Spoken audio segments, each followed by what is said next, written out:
ಊರ ಹಬ್ಬ ಅಂದ್ರೆ ಯಾರಿಗೆ ಎಕ್ಸೈಟ್ಮೆಂಟ್ ಇರಲ್ಲ ಹೇಳಿ. ಮಗುವಿನಿಂದ ಹಿಡಿದು ವಯಸ್ಸಾದವರಿಗೂ ಅವರದೇ ಆದ ರೀತಿಯಲ್ಲಿ ಎಕ್ಸೈಟ್ಮೆಂಟ್, ಖುಷಿ ಇರುತ್ತೆ. ಎಲ್ರಿಗೂ ಹೊಟ್ಟೆಯಲ್ಲಿ ಚಿಟ್ಟೆ ಬಿಟ್ಟ ಫೀಲಿಂಗ್. ಅದರಲ್ಲೂ 7 ವರ್ಷಕ್ಕೊಮ್ಮೆ ನಡೆಯುವ ಊರ ಕಾಯೋ ಗ್ರಾಮ ದೇವತೆ ಜಾತ್ರೆ ಅಂದ್ರೆ ಹೆಂಗಿರ್ಬೋದು?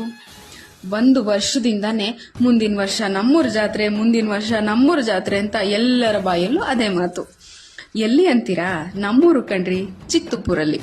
ಮಾರ್ಚ್ 6ನೇ ತಾರೀಕು ನಡೆಯುವ ಜಾತ್ರೆಗೆ ಜನವರಿಯಿಂದನೇ ಕೆಲಸ ಶುರು.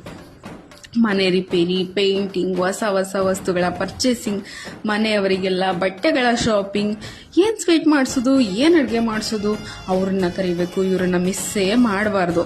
ಅವತ್ತು ಆ ಹಬ್ಬ ಅಂತೆ, ಇವತ್ತು ಈ ಪೂಜೆ ಅಂತೆ, ಅಷ್ಟು ಮಡಿಯಿಂದ ಇರಬೇಕು, ಇಷ್ಟು ಶುದ್ಧವಾಗಿರ್ಬೇಕು.